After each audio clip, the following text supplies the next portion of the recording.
Welcome to BFC Live, the daily video and podcast series of Business of Cannabis. BFC Live highlights the companies, brands, people, and trends driving the global cannabis sector. Learn more at businessofcannabis.ca. Coming up, a BFC Live conversation with Nadia Vattovaz, the CFO and EVP of Operations at Fire & Flower. We wanted to connect with her about the Canadian cannabis retail landscape, about the U.S. landscape, and about their upcoming listing on the Nasdaq. Nadia Vattovaz, thanks for being here. Thank you for having me. It looks like you're in a store, but I also think that might be a Zoom background. It's a Zoom background. I wish I were in a store, to be honest. I know. I would think everybody wishes they could spend a lot of time in stores and maybe, I'm gonna swear, but like shoot the shit for a while. I think we're a ways away from that. But when we do, that's going to be great. Obviously, you are the CFO and the EVP of Operations at Fire & Flower. Not if not the biggest, one of the biggest cannabis retailers in Canada. I want to talk about that. I want to talk about what the year ahead may look like. I want to talk about the US. But actually, I want to talk about what we just ended with, which was you're in store, fake right now, but we'll be in store at some point in the next 6 months. And I am of the belief that there will be this like unlocked potential of people wanting to like almost congregate, but also be out buying things, being excited about the new thing that happened in their neighborhood. And many new things that happen in many neighborhoods is actually a new Fire & Flower. And like, I guess, how do you prepare for a date that you don't know and a sort of influx of people you don't know who are coming? Like, how do you think about that from an operations perspective as you've gone up this ramp up really through COVID? Super excited about it. I can't tell you, every week when we're on the calls with the team, we can't wait to have our customers in the door. I mean, because that's what we really do well, is that our secret sauce is our people. So engaging with our customer and speaking to them, really listening to their needs is our sweet spot. So we love it when they're there. So we're super excited about opening the doors. I think, though, we've had a little bit of a taste of that, as we've had, we have stores that are operating out in Alberta. And so even with reduced capacity, customers really want to come in the door. And we've seen when they open in Ontario that, it doesn't take long for them to come in and engage. People want to get out, and cannabis seems to be something that has really been, there for people. And our in-store canistas and our in-store staff are, they really pride themselves on being there for people. Yeah, and I think it's interesting because you look at the aggregate numbers of sales and the consumer insights a bit, and people really have turned to cannabis. And it also coincides with it being much more accessible, certainly in Ontario, but other places too. But we see similar trends in the States that people actually did turn to cannabis, even over alcohol, relative to sort of growth over the time, which is interesting, I think, in terms of how people think about cannabis and how people think about this time. But also, like there is, let's say, a lot of trouble ground floor retail, commercial retail in a lot of neighborhoods right now just because of COVID, right? It's been a really challenging time. One of the bright spots has been new stores opening up that are cannabis stores. So like, I wonder if there's like this sort of societal shift or mind shift that the things that are open that are positive right now are actually cannabis, and a lot of them. And that, it's going to bring a lot of foot traffic to the places you are. I think in my neighborhood on, Bloor and College and some of the other places in downtown Toronto, like it will be driving foot traffic to those stores, obviously, but also to the surrounding stores that desperately need it, certainly over the summer. Couldn't agree more. And, I've been out there pounding the pavement with respect to retail cannabis really being one of the boom stories in this market. I mean, when you see a lot of retailers closing their shop, which is heartbreaking. I mean, I've been in retail for over 20 years, and anytime there's a closure, I feel for the owner, the retailers, the people in the store. It is heartbreaking. And here we are in retail cannabis growing and hiring those people. So, I mean, I think that we're a great news story in a very tragic time. And, and it's not just Fire & Flower. I mean, a lot of us cannabis retailers have really done a great job of bringing in people who were not employed, advancing the sector. And I think that will continue. I mean, Ontario, we just scratched the surface on the number of stores in Ontario, and we continue to grow across Canada. So I'm pretty excited about that. Yeah, it's also interesting, and you just looking, creeping your LinkedIn, Canadian Tire, Holt Renfrew, sort of places you've been in, sort of big companies, obviously with big retail footprints. But I wonder if you've ever seen anything like the sort of nimbleness that has happened in the cannabis retail space over the past year. And if I think I even sometimes say these things, I'm like, did that actually happen? And do people actually respond and respond well to being completely shut down last March, like in Ontario, shut down completely, to being allowed to do delivery and curbside pickup? But that meant everybody had to shift basically to an e-commerce platform, to then be able to open a little bit again, close a little bit again. Like all those things would be amazing for like one store to do over a lifetime of a store, never mind a whole bunch of retailers doing it all at the same time, and then having consumers respond to that as well. Like, what was that like from an operations perspective? Because it seemed like heavy lifting that looked really easy from a consumer perspective.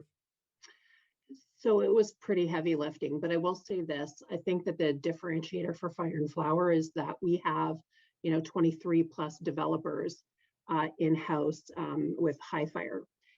And High Fire, we built our, and from the ground up, we've talked about this since day one, that we're, a retail 2.0 company. And really, what does that mean? Well, that means using technology and innovation to really connect with our customer, provide tools for our canistas in the store to be able to connect with the customer, use that to understand what customers are buying and making sure that they have what what they're looking for in store.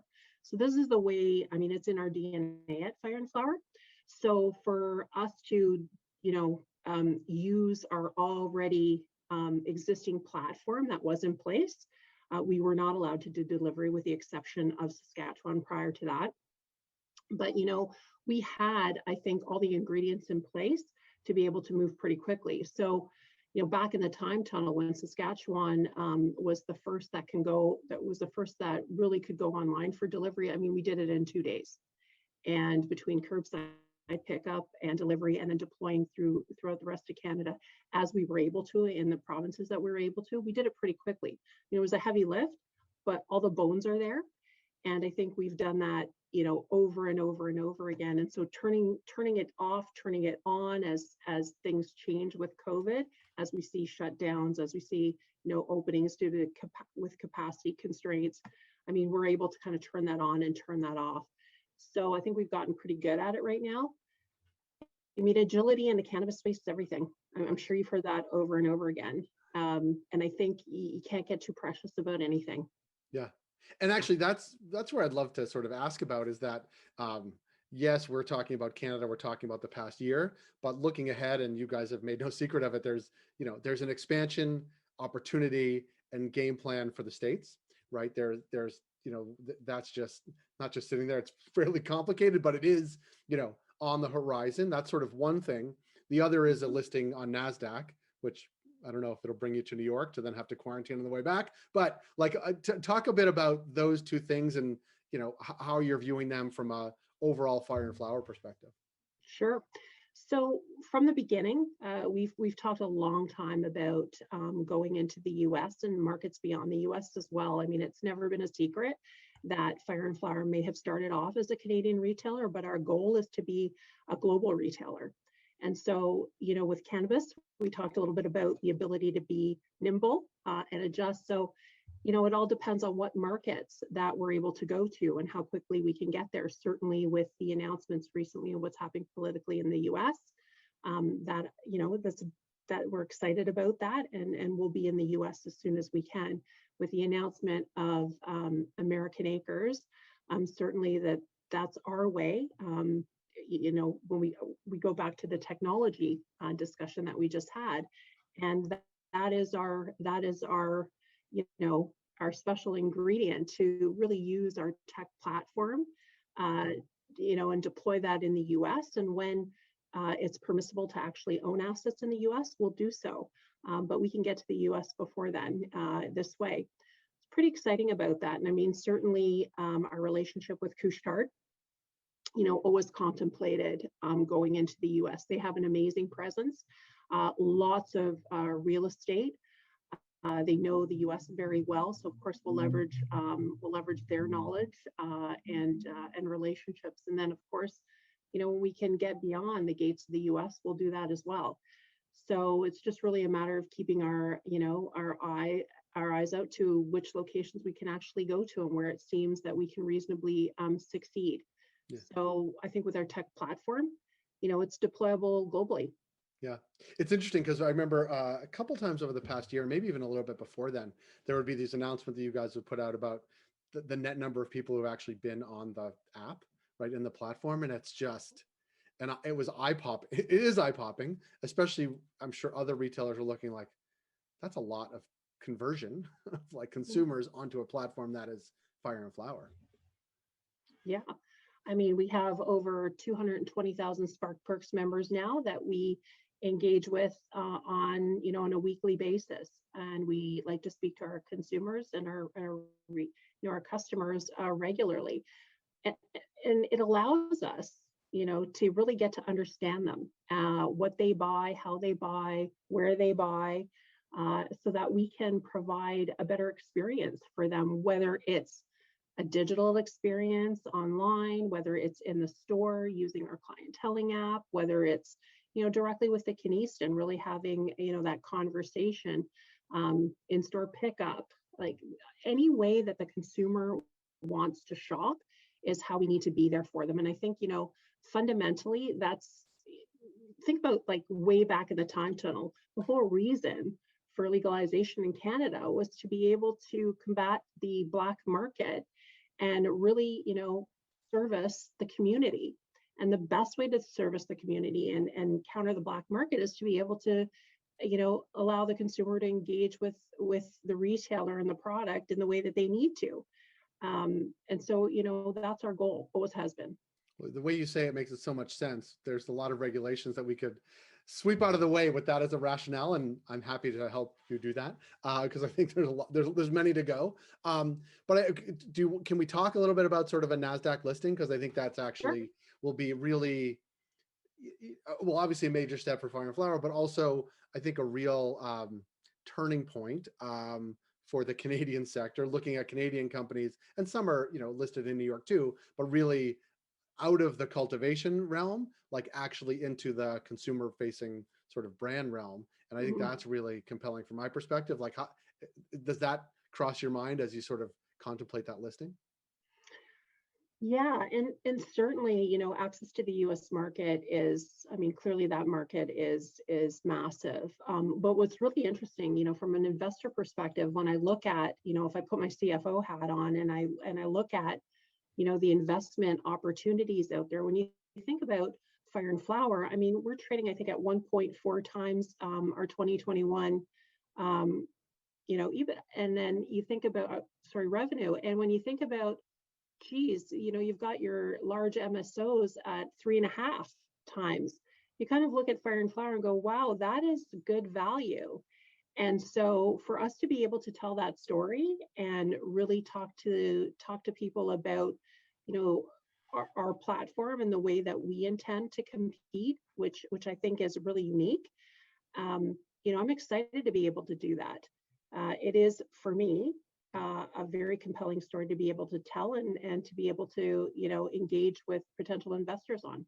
Yeah, I think investors will find it very compelling as well, especially as we're on the cusp of, huge ramp up in Canada, a huge ramp up in the States, pending legislation and pending more states, and the normalization and people's comfort with it, and coming out of COVID. Like, there's a lot of ands to pile, like a lot of qualifiers to pile on top of that, that just seems like the right time, and that we are on the cusp of what is, I think, going to be the next, I hate using this phrase now, but like the next wave of sort of cannabis innovation, cannabis growth, cannabis interest, sort of a North American market view that I think is very compelling, and certainly happy to have Canadians sort of leading on some of those charges.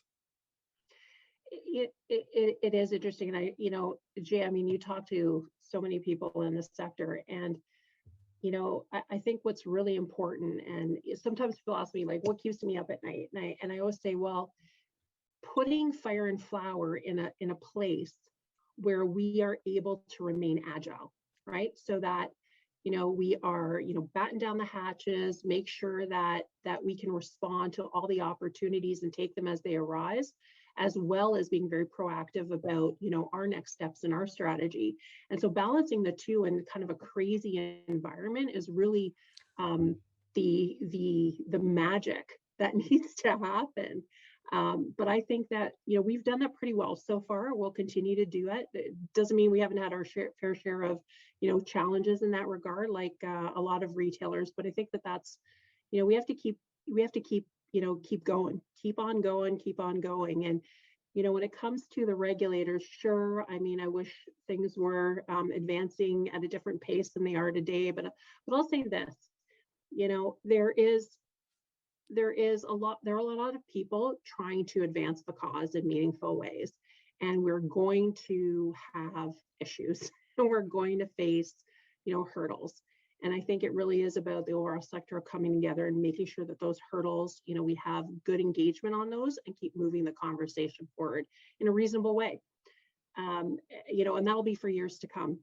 And then we'll end up going to, another jurisdiction where we'll still be having the same types of conversations. Go from state to state. End, right? Yeah, it's not going to end. It's always going to be that. But you look at even, bigger, more established industries, and they have the same complaints, right? I think I was at an event a couple of years ago, and they said, yes, when it's legal and you are complaining about this or that as an industry, you sound like a lot of other industries, which I think is I think this person meant it as a compliment, this elected official, but it does go to show that, this maturation, this growing, pushing those boundaries and actually, normalizing the conversation and still pushing the envelope on regulations and deregulation and how do we get to new markets and all those things is, I think, super important. And I really want to take time to thank you because I think this has been informative. We love watching what Fire and Flower is doing. And we wish you all the best of luck. Expansion in Ontario and throughout Canada, expansion in the US, they're in that footprint, but also the listing. So congratulations on the success. Thank you, Jay. Great. Thanks, Nadia. Thanks for having me. That was BofC Live with Nadia Vattovaz of Fire and Flower. Remember, rate and review this show wherever you get your podcasts. Thank you for joining us on BofC Live today. We're able to do what we do thanks to our ongoing partners, including Cannabis at Work, Cannabis Benchmarks, CanDelta, Headset, Gallagher, and Torque and Main.